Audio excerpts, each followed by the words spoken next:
The warning lights on the bridge of the Eternal Harmony flashed red for the third time that day. Ambassador Hyunwoo stood before the massive viewing screen, watching another star system go dark. Where the Kalarian home system had existed for millions of years, there was now only empty black space. "How many does that make?" asked Captain Bora as she walked onto the bridge. Her exploration ship, the Stellar Dawn, had just returned from the Outer Rim with more bad news.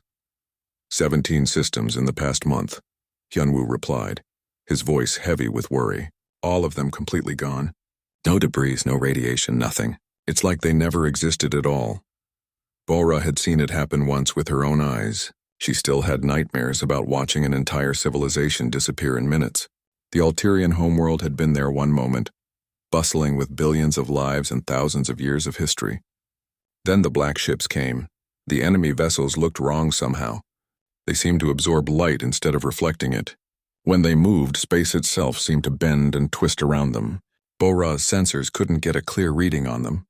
Every time her ship tried to scan the attackers, the instruments showed impossible readings or simply stopped working.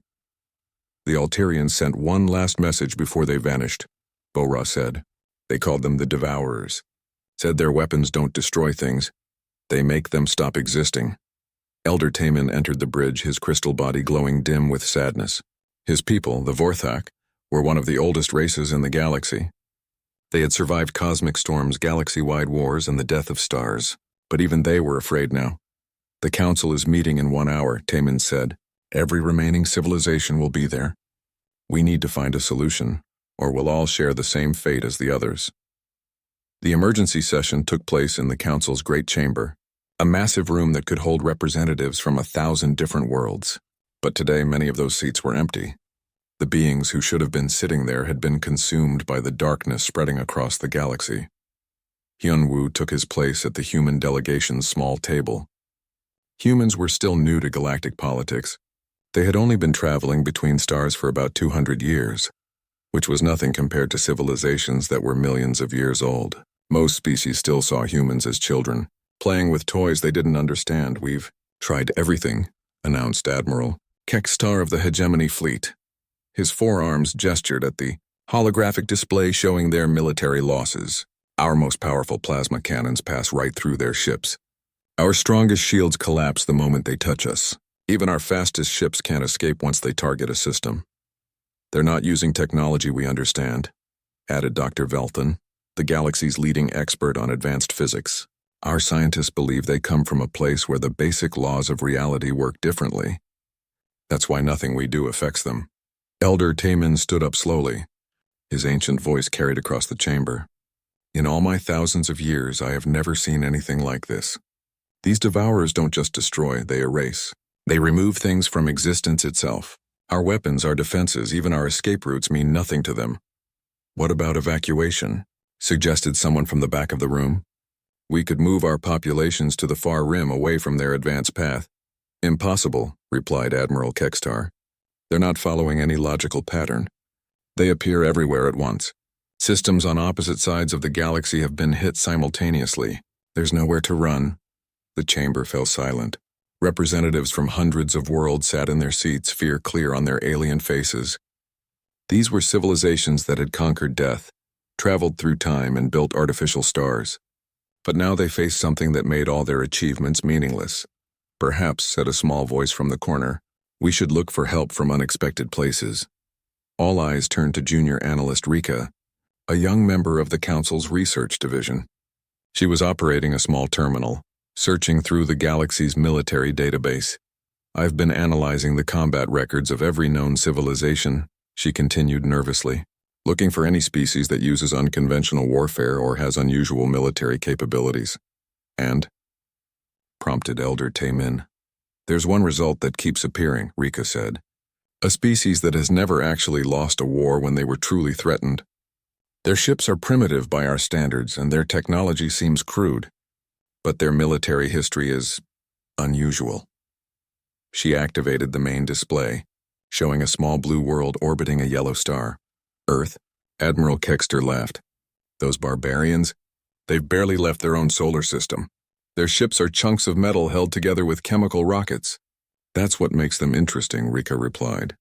Every other species in the galaxy developed peaceful technologies first, then adapted them for war when necessary. Humans did the opposite. They perfected warfare first, then adapted those technologies for peaceful uses. Bora leaned forward. She had visited Earth once, many years ago. The humans had seemed friendly enough, but there was something about them that made her uncomfortable. They smiled too easily for a species that had spent most of its history trying to kill itself. Their weapons don't make sense by our standards, Rika continued. They build devices that should be impossible to control safely. They use materials that should collapse into black holes, and somehow it all works for them. You're suggesting we ask these primitives for help? Elder Taman asked. I'm suggesting we ask them because they're primitive, Rika replied. Every advanced species in the galaxy thinks the same way. We all learned to work within the laws of physics. Maybe we need someone who learned to break them instead. The chamber erupted in discussion. Some representatives shouted that it was ridiculous to expect help from such a young species. Others argued that they had nothing left to lose. Finally, Hyunwoo stood up. The humans have a saying, he announced. When you're desperate enough, even crazy ideas start to look reasonable. A vote was called. It was close, but the measure passed. The galaxy would send a distress call to Earth, asking for help from the species most of them had ignored or looked down upon. As the representatives filed out of the chamber, Bora approached Hyunwoo. Do you really think they can help us? She asked. I don't know, he admitted, but I've studied human history. When they're cornered and fighting for survival, they become something different, something dangerous. High above them, the first human ship was already receiving the transmission. Soon the galaxy would learn what happened when Earth went to war. The distress signal reached Earth during what should have been a routine training exercise. Fleet Admiral Soo-jin was standing on the bridge of the Iron Resolve, watching her newest warships practice their formations in the space near Jupiter. The massive dreadnought she commanded was 2 kilometers long and built like a floating fortress. Its hull was black metal that seemed to drink in the light from distant stars. Admiral, called Communications Officer Park. We're receiving a priority transmission from outside the solar system. It's from the Galactic Council. Soo-jin raised an eyebrow. The aliens rarely contacted Earth directly. Humans were still considered newcomers to galactic society, barely worth noticing among civilizations that were millions of years old. Put it through, she ordered. The message that played on the main screen was desperate and frightening. Images of entire star systems going dark. Ancient civilizations that had survived for eons simply disappearing without a trace. And at the center of it all, black ships that seemed to exist outside the normal rules of reality. Captain Dong-hyun of the stealth destroyer Silent Vengeance was the first to speak when the message ended. This isn't our fight, Admiral. Why should Earth get involved in alien politics? Because they asked for our help, Soo-jin replied simply. And because we protect those who can't protect themselves. It doesn't matter if they're human or not. She turned to her tactical officer. Lieutenant Na-young, what's the status of our deep space fleet? Na-young consulted her displays. We have 47 capital ships ready for immediate deployment, Admiral. All of them equipped with the new generation weapons systems. The Iron Resolve alone carries enough firepower to crack a planet. Good. Send word to the other fleet commanders. We're going to answer this call. Within 6 hours, the largest battle fleet in Earth's history was assembled. Unlike the elegant flowing designs preferred by galactic civilizations, human warships looked like they were built for war and nothing else. They were angular blocks of armor and weapons with none of the artistic beauty that other species valued. The Iron Resolve served as the flagship, accompanied by 12 other dreadnoughts. Each one massed more than most alien space stations and carried weapons that violated several laws of physics. Behind them came the heavy cruisers, their hulls bristling with gun turrets and missile launchers that could fire projectiles at near light speed. Captain Ye-jin commanded the Thunder's Edge, one of the heavy cruisers. Her ship was smaller than the dreadnoughts but faster and more agile. Its main weapon was a gun that fired compressed matter, creating artificial black holes that lasted just long enough to tear apart whatever they hit. The escort destroyers were the strangest ships in the fleet. Captain Dong-hyun's Silent Vengeance could phase in and out of normal space-time, becoming invisible to sensors and immune to most weapons. When it attacked, it could strike from multiple dimensions at once, making it impossible to predict or defend against. All ships report ready, Admiral, Na-young announced. Engineering teams have finished the final checks on our classified systems. The classified systems were what made Earth's military truly dangerous. While other species had learned to work within the limits of physics, humans had learned to break those limits. Their ships carried weapons that manipulated time itself, creating effects that should have been impossible.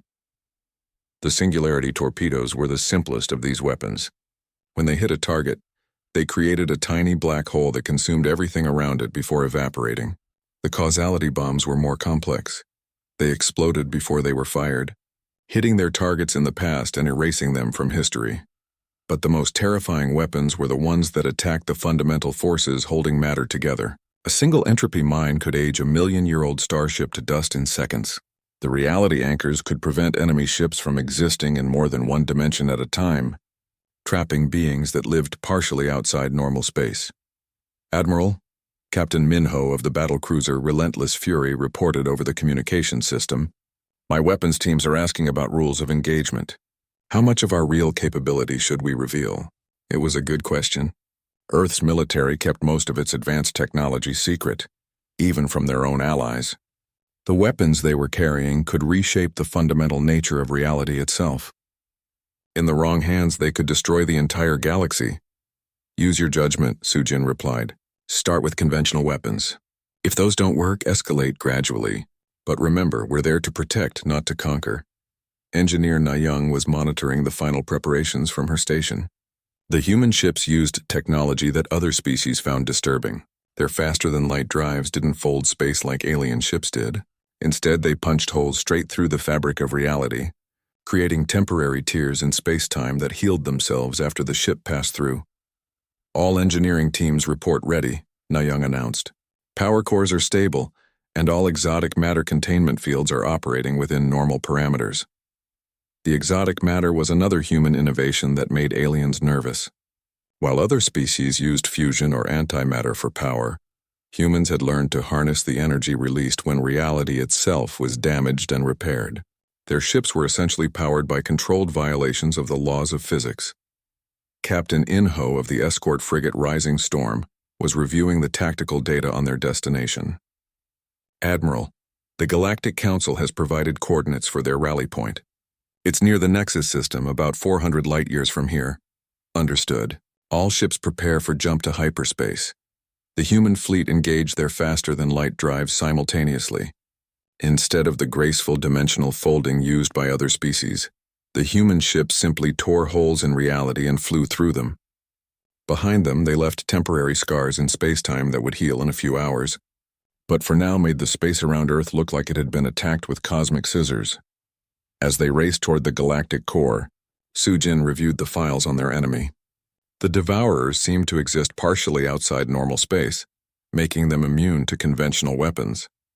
Their ships could absorb energy attacks and redirect physical projectiles into pocket dimensions. "They sound dangerous," Captain Dong Hyun observed over the communications channel. "They are dangerous," Sujin agreed, "but they've never fought humans before. They don't know what we're capable of." The truth was that humans had developed their military technology through constant warfare with themselves. For thousands of years, they had been perfecting increasingly creative ways to kill each other. When they finally reached the stars, they brought those lessons with them. Other species had developed peaceful technologies first, then adapted them for war when necessary. Humans had done the opposite. Their ships, their weapons, even their defensive systems were all originally designed for the single purpose of destroying enemies as efficiently as possible. "Estimated arrival time is 6 hours, Nayang reported. "All ships are maintaining formation and speed." As Earth's deadliest warships raced through the darkness between stars, their crews prepared for a battle that would determine the fate of the entire galaxy. They carried weapons that could crack planets, destroy stars, and rewrite the fundamental laws of reality. But most importantly, they carried something their enemies had never encountered before: the accumulated knowledge of a species that had spent its entire history learning how to win wars against impossible odds. The galaxy was about to learn why humans never lost when they were truly fighting for survival. The human fleet dropped out of hyperspace near the Nexus system, with a sound that shouldn't have been possible in the vacuum of space. Reality itself seemed to groan as 47 warships tore through the fabric of space-time, and emerged into normal space. The scars they left behind glowed with strange energy that made the alien sensors scream warnings. Captain Bora was on the bridge of her ship, the Stellar Dawn, when the humans arrived. She had been expecting them, but nothing could have prepared her for the sight of Earth's war fleet. The alien ships around her were elegant curves of living metal and flowing energy fields. The human vessels looked like weapons that had grown into the shape of ships. "By all the ancient gods," whispered Elder Taman over the communication channel. "What are those things?" The Iron Resolve led the formation, its massive bulk blocking out the stars behind it. The ship's hull was covered in what looked like gun turrets, but Bora's sensors insisted they were something far more dangerous. Her instruments couldn't identify half the weapons systems she was seeing. "This is Fleet Admiral Sujin of the Terran Defense Force," came the transmission from the flagship. "We received your distress call. Where do you need us?" Admiral Kexter of the Hegemony Fleet was sputtering in disbelief. "Those aren't ships. They're flying weapons platforms. How do they even stay in one piece with all that firepower?" Commander Inho's escort frigate, the Rising Storm, detached from the human formation and approached the Eternal Harmony. As it drew closer, the aliens could see that even the smallest human vessels carried technology that made them nervous. The frigate's hull seemed to flicker in and out of existence, as if it couldn't decide whether it was really there or not. "Permission to come aboard," Inho requested. "We need to coordinate our battle plans." An hour later, Inho stood in the alien command center surrounded by beings that represented dozens of different species. They were all staring at him like he was carrying a bomb that might explode at any moment. "Your ships," Elder Taman began carefully. "They use technologies that our scientists say should be impossible to control safely." Inho shrugged. "Humans have always been good at controlling dangerous things. It's how we survived long enough to reach the stars." Captain Bora studied the human commander with curious eyes. He looked ordinary enough, a young man with dark hair and calm eyes. But there was something about the way he moved, the way he spoke, that suggested hidden depths. "Show us what we're facing," Inho requested. The aliens activated their tactical displays, showing the current positions of known devourer forces. The black ships were scattered throughout the galaxy, each one surrounded by empty space where star systems used to exist. "Their weapons don't destroy matter," explained Dr. Velthan. "They seem to erase it from existence entirely. Our most powerful plasma cannons pass right through their hulls as if they weren't there." Inho nodded thoughtfully. "Sounds like they're using dimensional phase technology, shifting their mass into parallel space to avoid physical damage." "Parallel space?" Admiral Kextar laughed. "That's purely theoretical. No one has ever successfully accessed alternate dimensions." "We have," Inho replied simply. "That's how our stealth ships work. We exist in multiple dimensions at once, then choose which one we want to interact with." The aliens fell silent. The casual way the human discussed impossible technology was deeply disturbing. "What about their reality warping abilities?" asked Bora.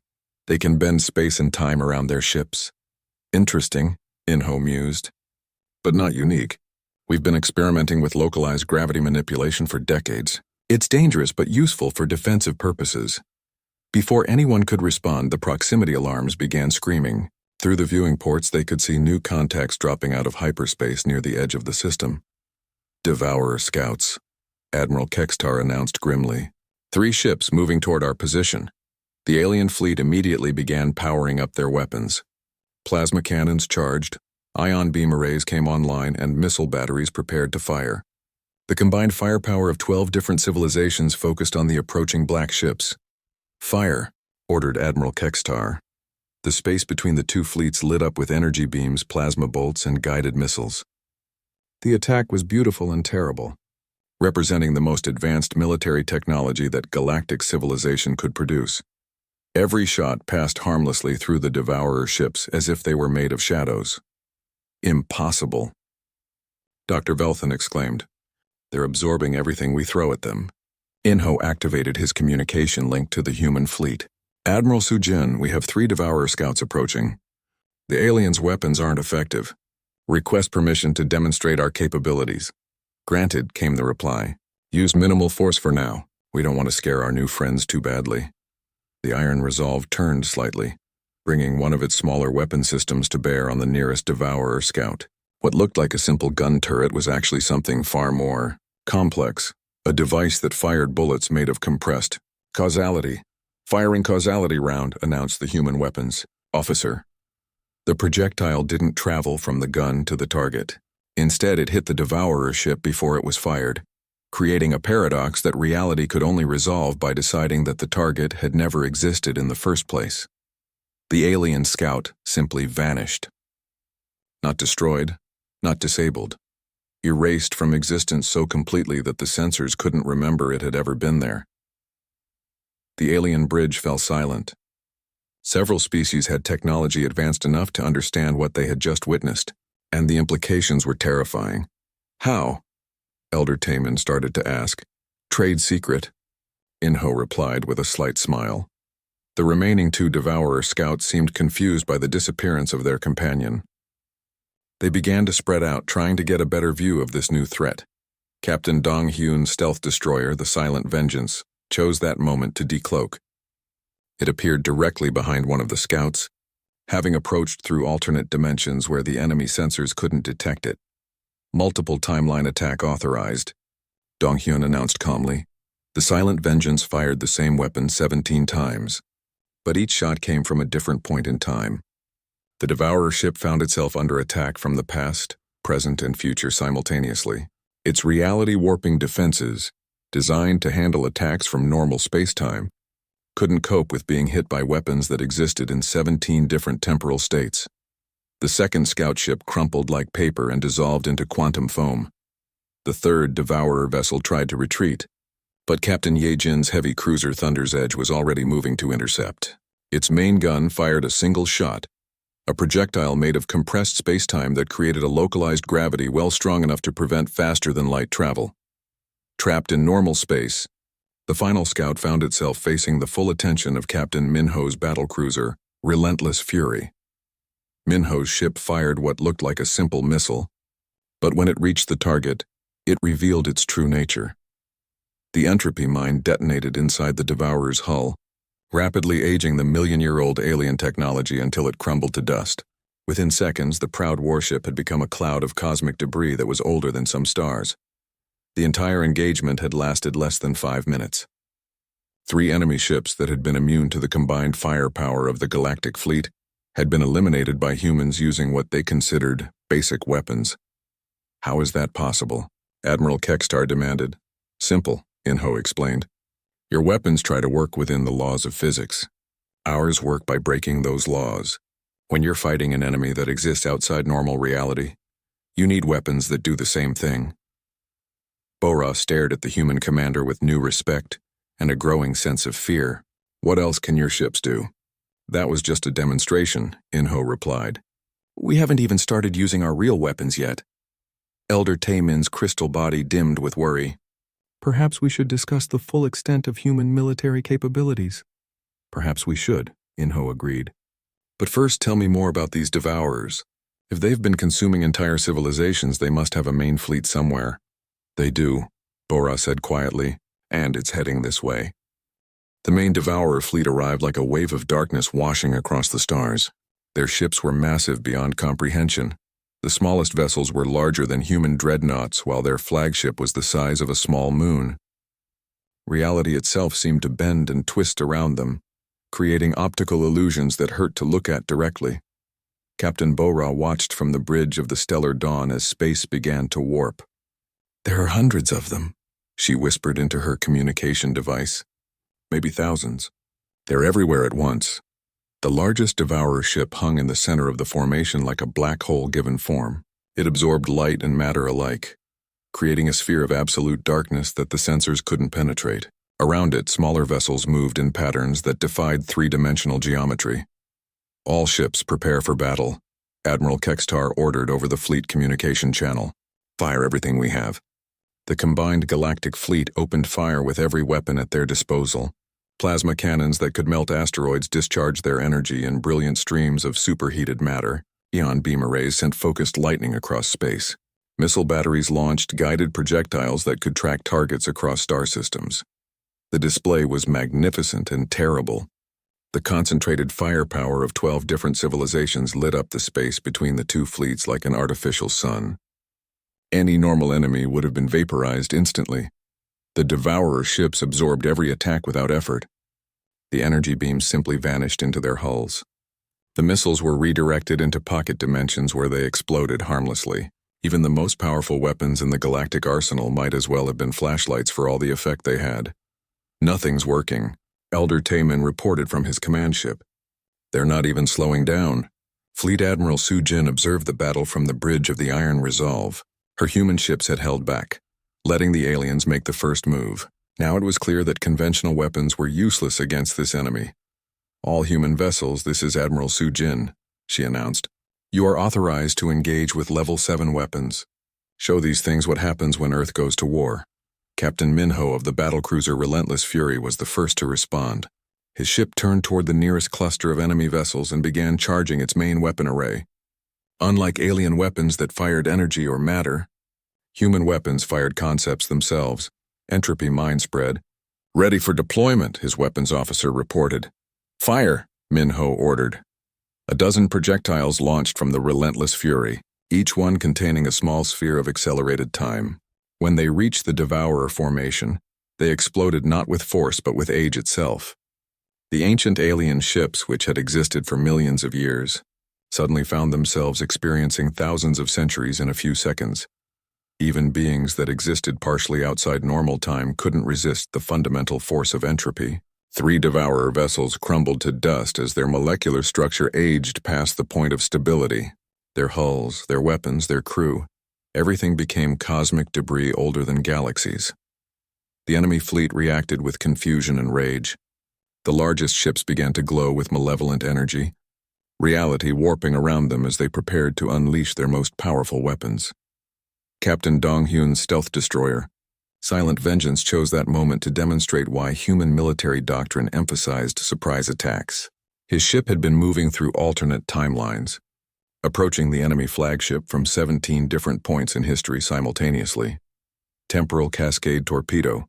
"Armed and ready," his weapons officer announced. The weapon fired from multiple time periods at once. The Devourer flagship found itself under attack from the past, present, and future, with each strike hitting the same spot but from different moments in time. The cumulative damage created a paradox that even reality-warping technology couldn't resolve. The massive enemy ship began to fold in on itself as causality collapsed around the impact point. Its hull twisted into impossible shapes as past and future tried to exist in the same space. Within minutes, the flagship had become a tangled knot of space-time that hurt to look at directly. Engineer Na Young was monitoring the battle from her station aboard the Iron Resolve. The human weapons were performing exactly as designed, but she could see that the Devourers were adapting to their attacks. The alien ships were learning to exist in multiple timelines simultaneously, making them harder to hit with temporal weapons. "Admiral," she reported, "the enemy is evolving their defenses. They're distributing their existence across parallel realities to reduce our weapons' effectiveness." "Then we escalate," Su Jin replied calmly. "All ships, you are now authorized to use Level 9 weapons.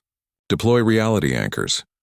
Captain Ye Jin's heavy cruiser Thunder's Edge moved into position above the main enemy formation. Her ship carried one of humanity's most dangerous inventions, a device that could force beings to exist in only one dimension at a time.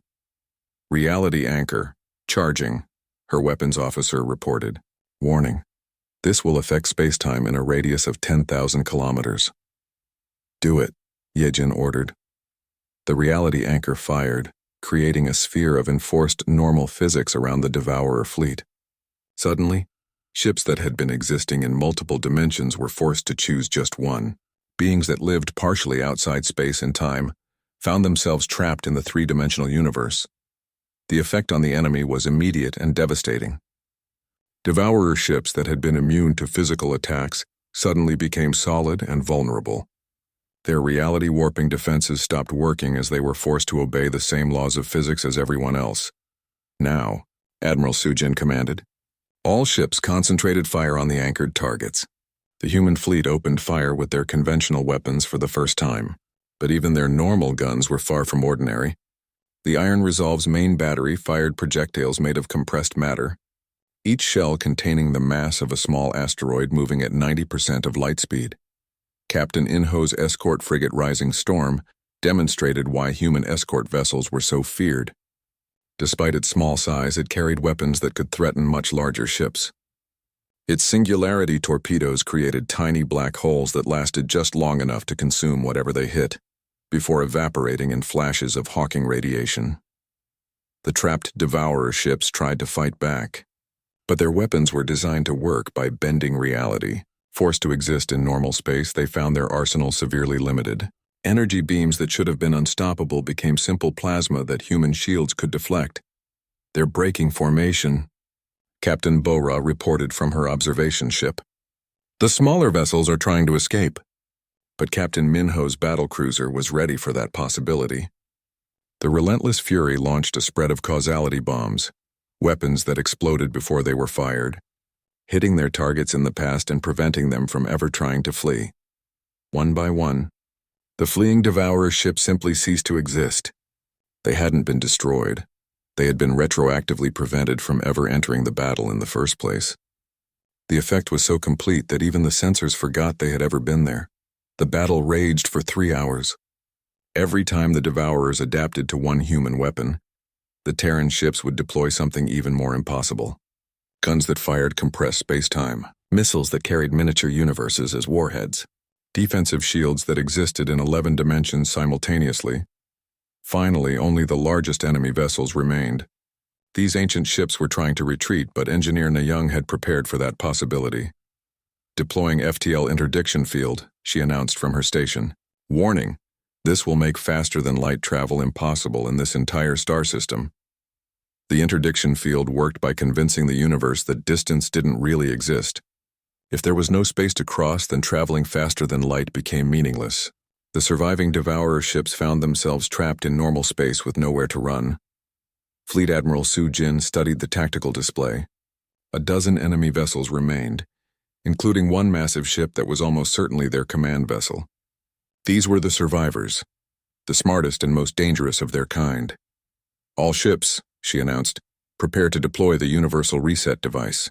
This is our final weapon. Even her own crew looked nervous at that announcement. The universal reset was humanity's most terrifying creation, a weapon that could return sections of space to the conditions that existed moments after the Big Bang. Admiral, Captain Donghyun's voice came over the communication channel. Are you sure? Once we use that weapon, there's no hiding what we're really capable of.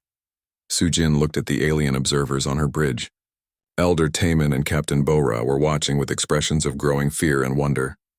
They were beginning to understand that humanity's primitive appearance hid capabilities that defied comprehension. The galaxy asked for our help, she replied. Now they'll learn what that really means. The universal reset device activated, creating a sphere of primordial reality that expanded outward at the speed of light. Within that sphere, the complex laws of physics that allowed advanced civilizations to exist were replaced by the simple rules that governed the early universe. The silence that followed the battle was more profound than the vacuum of space itself. Where the massive Devourer fleet had been, there was now only a thin cloud of hydrogen and helium atoms drifting slowly through the void. The ancient ships that had consumed entire civilizations had been reduced to the basic building blocks of matter. Captain Bora stood on the bridge of the Stellar Dawn, staring at the tactical display that showed nothing but empty space where impossible enemies had been moments before. Her instruments kept scanning the area, trying to find some trace of the fleet that had threatened the entire galaxy. There was nothing. It's over? Elder Taman's voice came through the communication channel, filled with disbelief. They're really gone? Confirmed, Admiral Kekstar replied from his flagship. His forearms were trembling as he checked his own sensors. No enemy contacts detected, no residual energy signatures, no debris, nothing. Fleet Admiral Su Jin observed the aftermath from the bridge of the Iron Resolve. Her weapons were powering down, the exotic energies contained within them slowly returning to safe levels.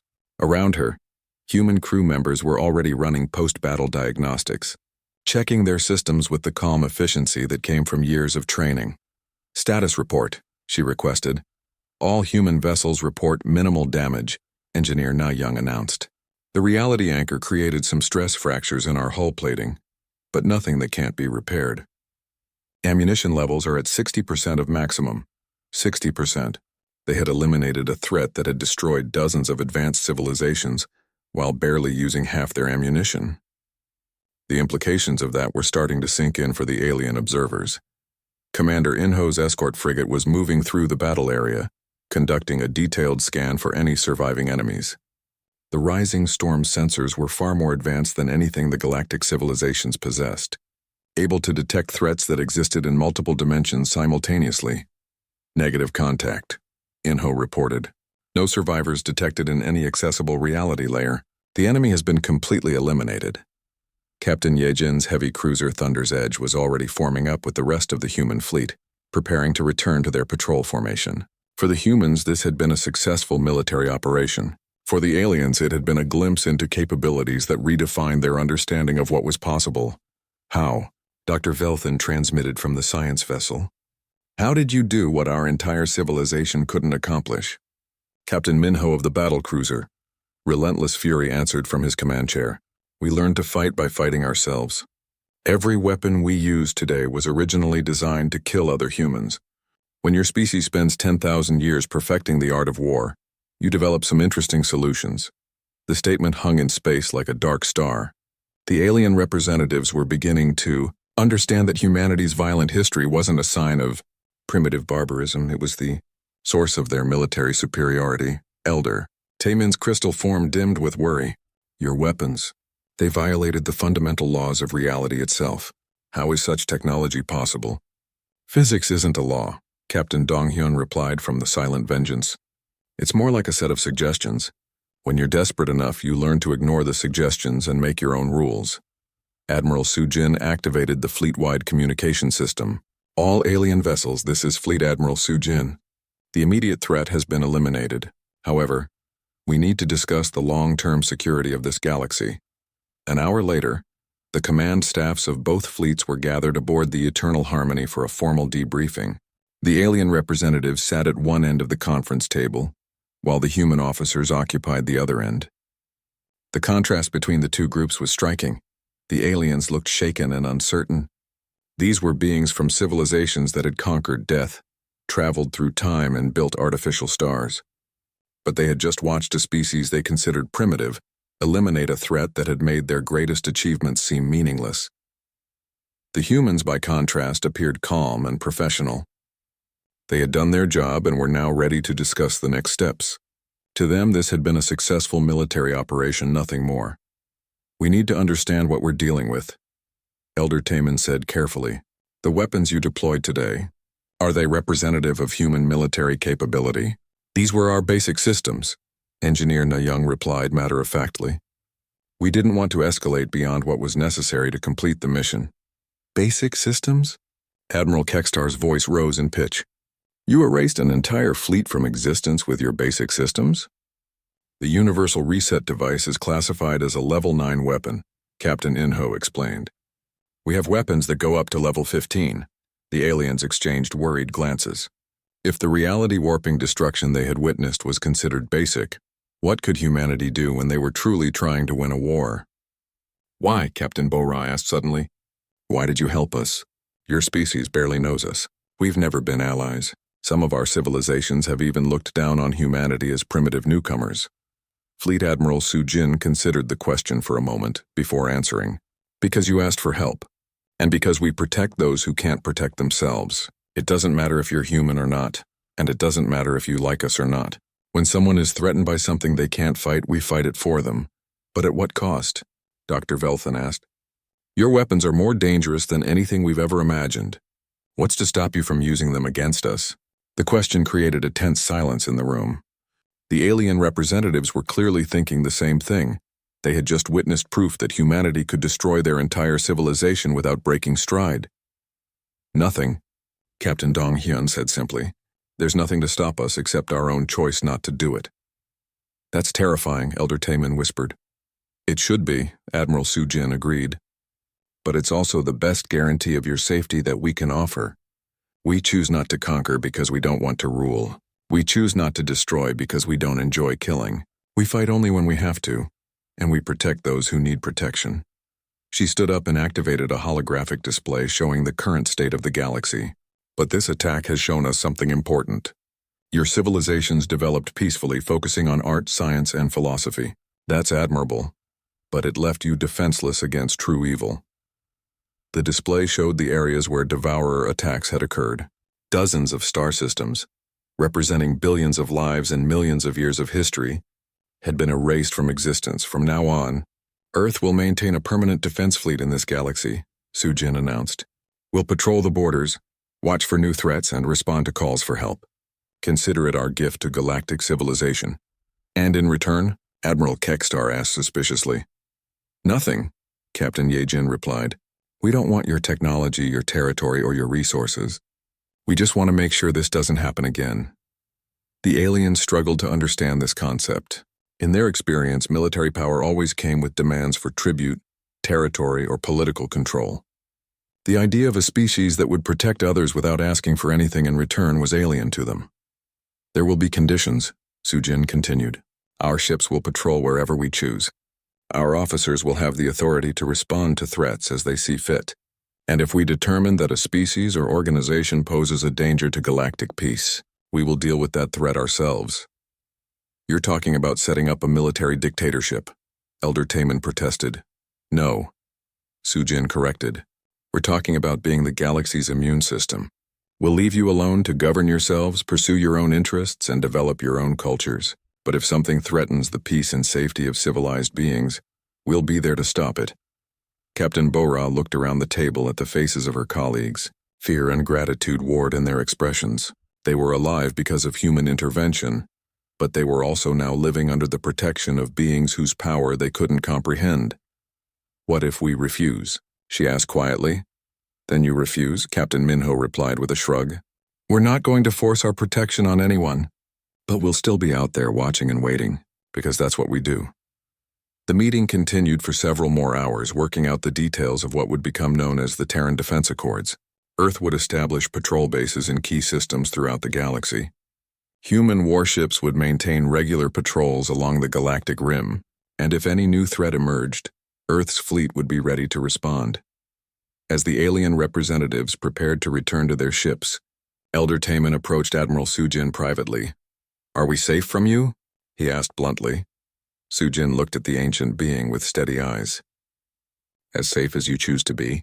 We have no interest in conquest or domination, but if any species tries to become the next of ours, if anyone threatens innocent lives on the scale we saw today, then no, you won't be safe from us. That's both comforting and terrifying, Taman admitted. It should be, Sujin replied. The galaxy is safer now than it's ever been. But perhaps it should also remember that safety comes at a price.